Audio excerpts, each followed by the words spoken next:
everybody, and welcome to Wine Library TV. I am your host, Gary Vaynerchuk, and this is The Thunder Show. And it is a glorious, beautiful Wednesday, and it's so much easier to do this show when it's nice outside, because when it's gloomy, I want to schluffy. I want to sleep. And so, we got a value show again. That's really where we're going with this entire week, which is exciting. Let me say right off the bat, little faux pas with the scheduling. We won't be on Tuesday of next week. We're going to be on Thursday on the Ellen DeGeneres show next week. I'm super pumped. One more time, I'm going to say it, to meet Ellen. And so we will be on Thursday's show. So reset your TiVo. They're all procrastinators. They haven't even done it. You're going to have to, I'm taping ahead now. You're going to have to put like the banner below. Like, remember, Gary's going to be... Great show today. I'm super pumped. There's a lot going on in the NFL right now about that Jets-Patriots game. I'm not going to really, attack them or anything else. They've been tarnished enough, and there's plenty of outcomes. I want to see what the results by the NFL. How are they going to handle something that tarnishes the game? I'm not so sure of the outcome of any game now. I'm a little bit nervous if it's fake. Maybe I should stop watching it. Is it like WWF, not E? So we'll see how the NFL handles that. I've got not much to say at all. So, really great show. But before I get into that, 2 birthday wishes. One for my brother-in-law, Justin Novello. Big happy birthday. And one for a big-time Vaniac, Jennifer Piper. Pipes, as I like to call her. Let's link up her videos down below, Mott. Let's do that. Can you do that for me? There's 2. The Vaniac contest and then her epic that she did in the forums. I'll help you find it. I know where it's at. The epic. I mean, it's like a Hollywood classic. Tom, yesterday had the Big League Chew bucket. I didn't realize, once I took out all the Big League Chew and looked under the mask, I guess this was the bucket that Tom had in mind for me to use. Strawberry Shortcake. We've used that reference on the Thunder Show. I'm pretty pumped about it. It's kind of neat. I'm going to use it today as the spit bucket. I'm excited about that. And let's get right into the first wine, which is a Muscadet from a tremendous producer, Claude Branger. This is the Terroir Le Gras Mouton 2005 Muscadet. $10 US, 90 points Wine Spectator. And I'm awfully excited about doing this because Muscadet is really one of the great values in the world. This bucket might get filled. It's kind of small. Lots of Jets on the table today, showing the unity. A little bit of this action too.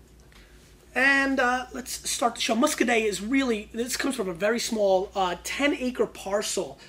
So it's their Reserve. They actually have a lower entry level wine than this.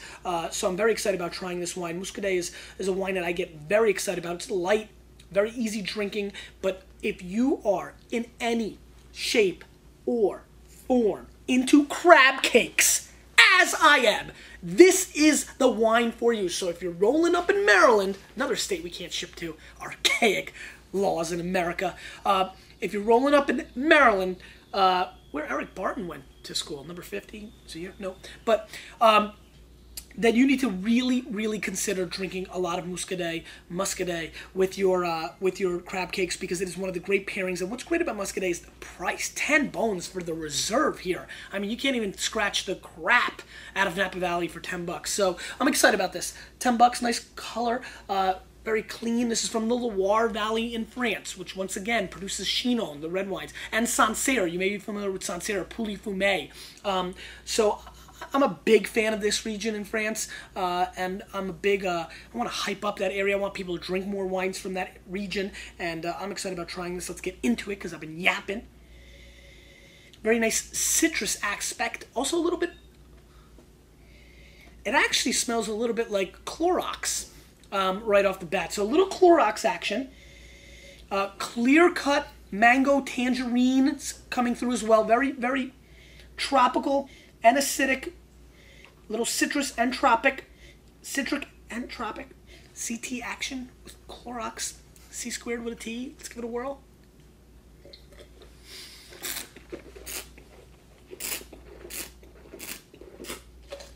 I'm in a good mood. It's sunny. And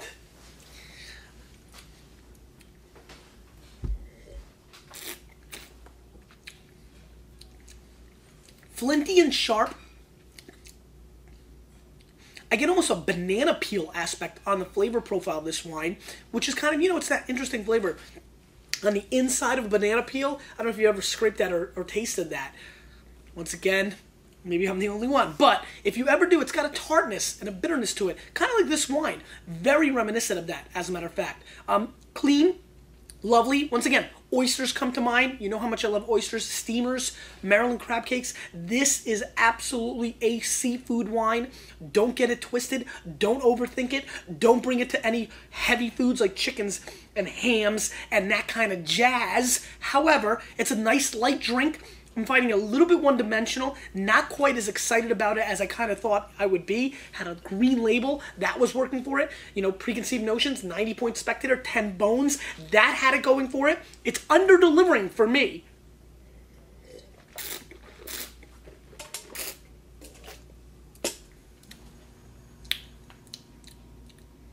It's a little basic and a little boring. And when you're B-squared on a wine like this, it's actually everything that people like to say about these wines. They're not complex and interesting, but please realize that these wines are simple and fun. Sometimes they have a little more oomph, which is what I was looking for. This one does not. I mean, I just want to pass, even at 10 bones. It's just kind of, I feel like you can find $5 to $7 wine like this. You're not going to be upset with this wine. It's a nice wine. It's clean. As a matter of fact, many people may like it. I'm just very much into Muscadet and drink a lot of them, so I found others that I've liked in the past.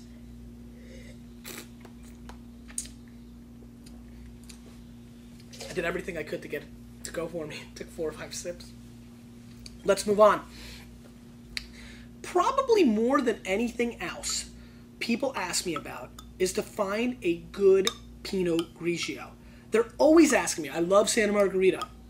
I love Chris. I love all this stuff. People love Pinot Grigio in America.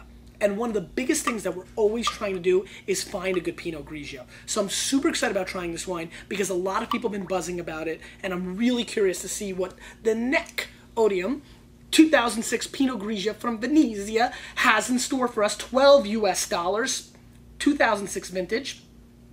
Really pretty package. Looks like a stamp. Good orange stamp. Maybe it's delivering some orange type flavors.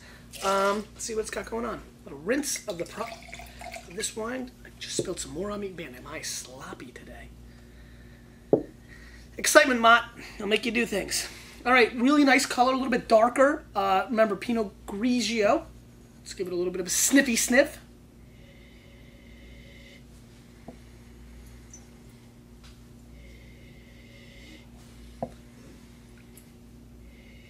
It smells like the inside of an expensive leather handbag.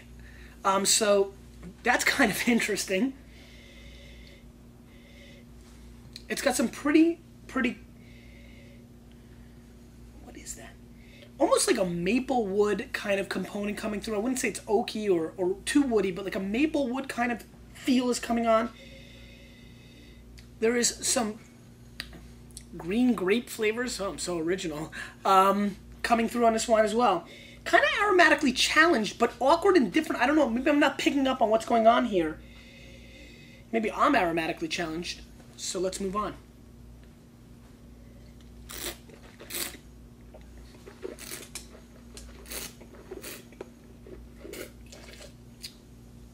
And now I see where this wine wins. Wow.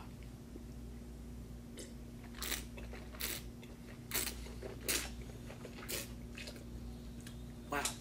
By far, the biggest problem, struggle, challenge, is to find Pinot Grigios that have weight, balance, and finish. If you find 2 out of 3, you've got something. This has all 3. Enormous weight on the palate. Actually, shocking weight on the palate. I get a papaya undertone flavor profile, which is beautiful. Tremendous complexity. It has a mid-palate. It has acidity and fruit balance, unheard of for Pinot Grigio a lot of times. And it's got a tremendously long, velvety finish. This is good Pinot Grigio.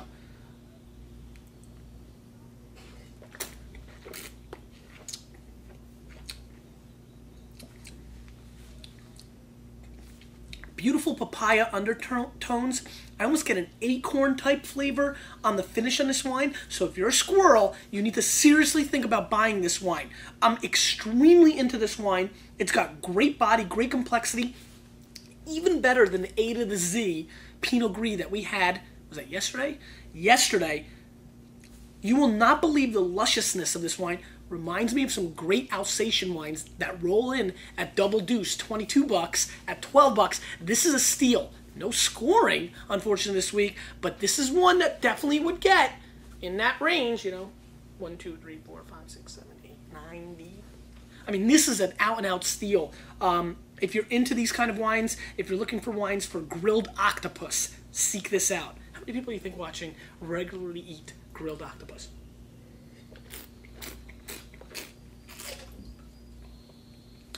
Yum.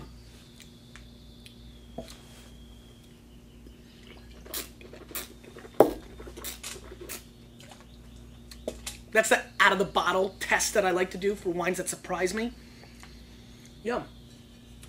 Next wine is awfully interesting. I'm going to give it a big rinse.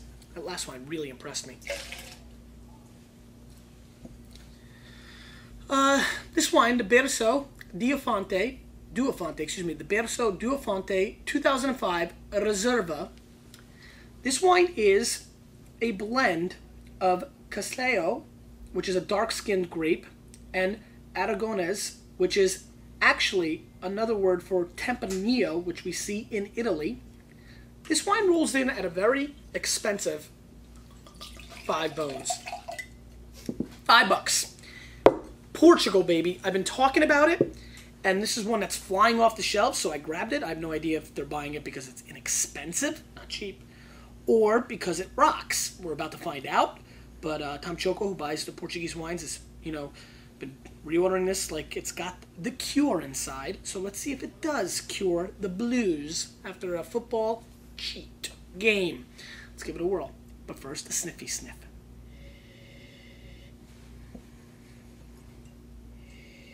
This is bringing a very attractive raspberry jam component on the nose. A little hint of plum, and I'm also getting a very scattered array of mud bombs. You know those mud bombs you'd make? You know, when it was muddy, you'd let them dry out, and then you throw them, and they explode. Those are awesome. Dude, so cool. Circa 1983. It's got a little bit of mud bomb going on, raspberry jam components, very vibrant, but not fake like a lot of Australian Shirazes go, but very explosive on the nose. It smells dark, smells rich. You know, yes, smells can do that. Everybody busts my chops for that, but it just does. Let's give it a whirl.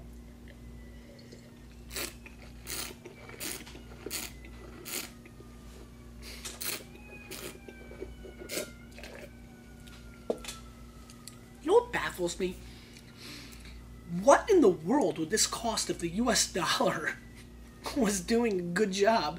And maybe we would negotiate and buy a bunch of it. I mean, this is shocking to me. And this is why I adore Portugal. And this is why I yell at you guys. I'm just going to even throw things at you. Pay attention. Portugal is the place for value in the world. Once again, sitting here dumbfounded that wine could be this good for 5 bones. This is not a 90-point wine, but this is extremely delightful. It has tremendous and extraordinary, very emphatic body. It's very rich, it's very nice, it's very polished, long, smooth finish. I mean, like silk even. And that's unheard of for a wine at this price point.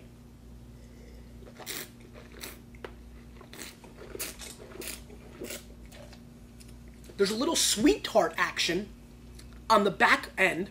I love that. Little sour pouch candies, actually, even. This wine is rolling, and it's rolling strong.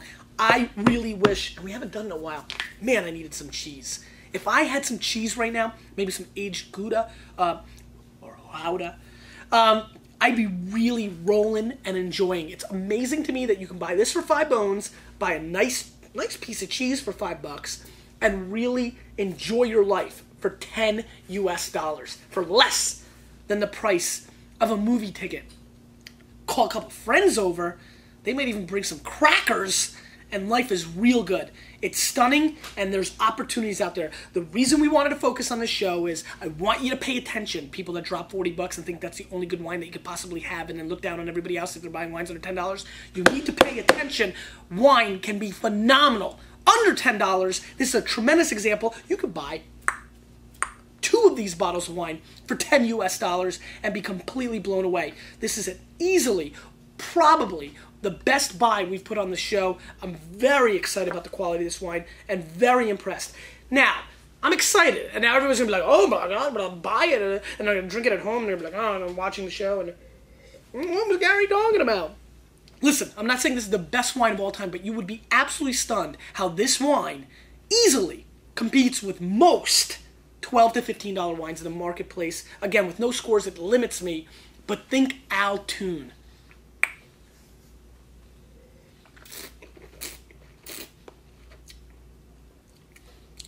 This is very impressive.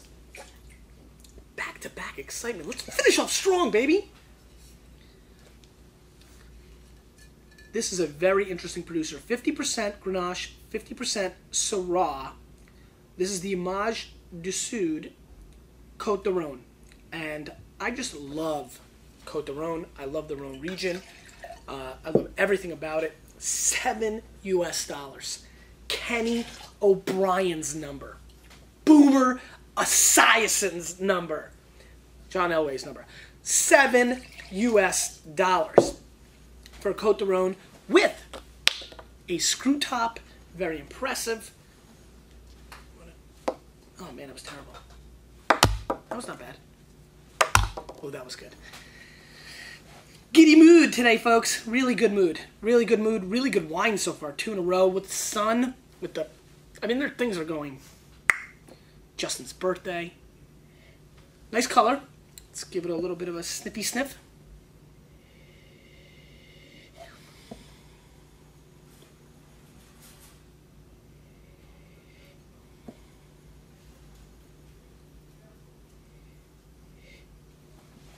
Not feeling this nose. Again, another wine that a lot of people are talking about. This smells a little bit like stinky inner thigh with, you know, like the jockstrap kind of action. This is not what I'm feeling. There's some serious sweat and dirty pig action going on here. It just smells like a really stinky farmer after he's worked with the pigs for 19 hours and he doesn't take showers every day. It's an every other day kind of thing. That's what this wine smells like. And you know, Farmer John, I'm not feeling it. Usually I do, actually. You know I like the stinkiness. I like dirty diapers, crap, manure, whatever you want to call it. There's something off on this wine. Not feeling it at all. Let's give it a whirl. Hopefully it changes in the mouth. Mm.